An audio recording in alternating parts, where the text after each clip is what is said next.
Bapak Ibu yang dimuliakan Allah Subhanahu wa taala. Yang kedua, dawu mardhakum bis shadaqah. Obati orang yang sakit di antara kalian dengan sedekah. Sudah berobat ke dokter, tak juga sembuh. Sudah berobat alternatif, herbal, kusuk, pijat refleksi, totok. Udah ditusukkan semua jarum-jarum ke badanku nih Pak Ustadz. Dari jarum kaki, jarum jahit sampai jarum goni. Tak juga sehat Pak Ustadz. Ada satu yang belum kau coba. Sesuai dengan sabda hadis Nabi Muhammad sallallahu alaihi wasallam, banyak-banyak bersedekah. Judul bukunya Al-Gharaib wa Taraib Sa'ah wa Sa'ah. Syekh Abu Ammar Al-Misri, orang Mesir. Dia bercerita tentang orang Saudi Arabia, kaya raya, sakit, pergi ke Amerika. Sampai ke Amerika, apa kata dokter Amerika? Pulang, makan enak, tidur enak, ketawa-ketawa, liburan. Nanti mana tahu Bapak Ibu sakit, nauzubillah, nauzubillah, nauzubillah.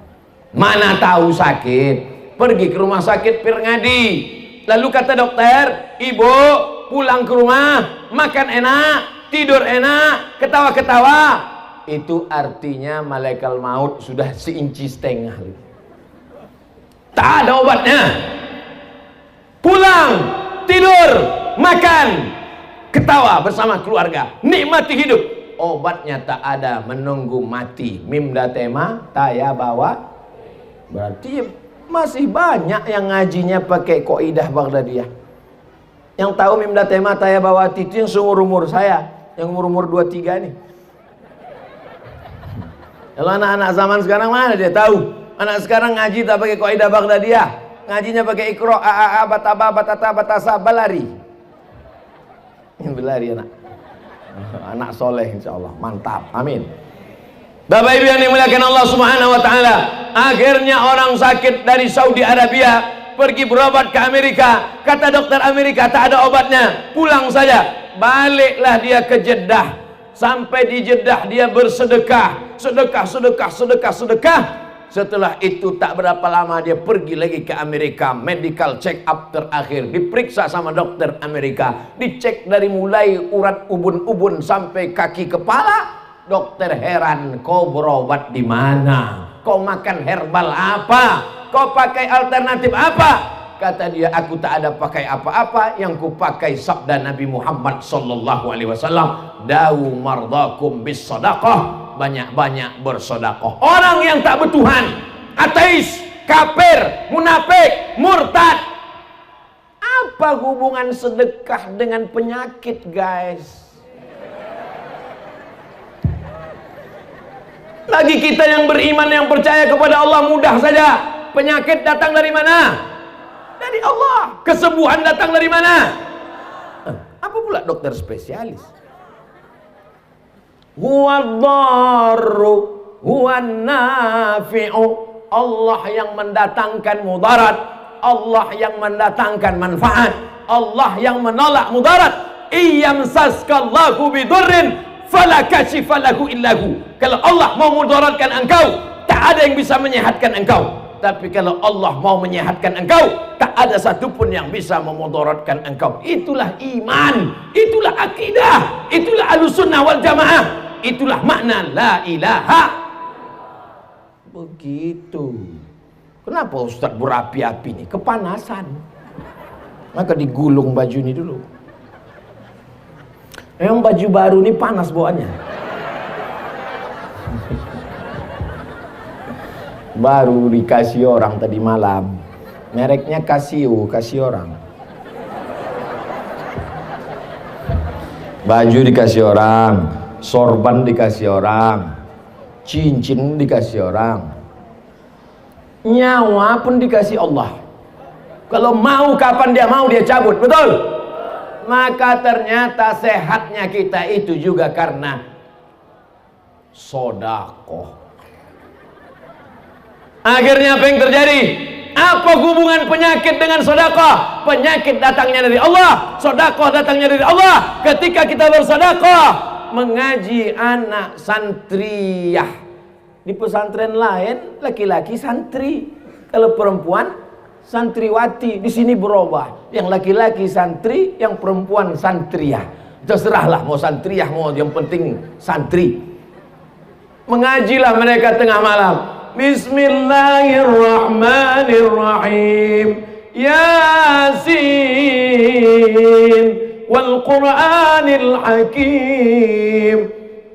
Turun rahmat malaikat yang membelikan keramik, yang membelikan batu bata, yang membelikan semen, yang membelikan seng, yang memasangkan atap, kosen, pintu, jendela, AC, kipas angin.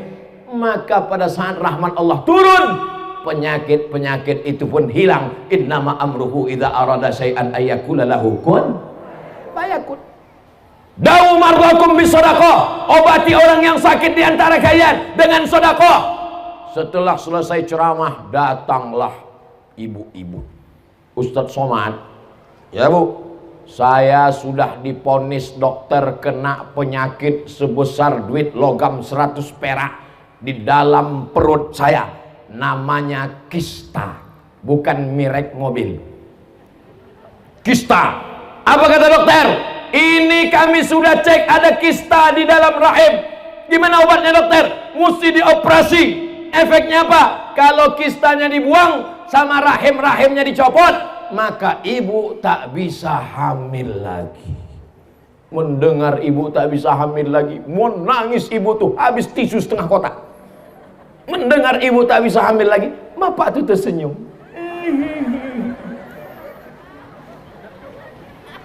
Bapak jangan senyum kali Pak, ibu ini mengintai. Untung pakai masker, diselamatkan masker. Akhirnya ibu ini tahu tentang hadis Nabi, da'u mardakum bisadaqah. Obati orang yang sakit dengan sedekah. Dia pun bersedekah. Diundangnya anak yatim, pergi dia ke panti jompo, datang dia ke panti asuhan, pergi dia ke pesantren, dibayarkannya uang anak sekolah duafa yang tak sanggup, ditengoknya pembebasan tanah. Berapa harga tanah? 500.000. Saya 10 meter. Berapa saya yang kurang? Ditambahnya. Setelah itu cek lagi ke rumah sakit, dokter tuh heran. Ibu makan apa? Makan nasi pakai ayam penyet, ayam patah, ayam sungsang, ayam mati, ayam hutan, ayam pop. Apa masalahnya?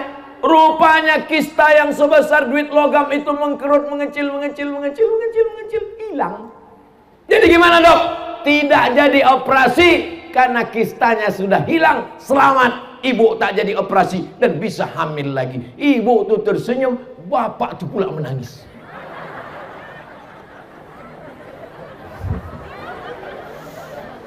Pupus sudah harapanmu Pak.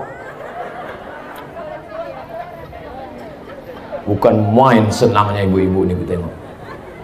Kakak katanya. Mendengar bapak itu tak jadi begini lagi.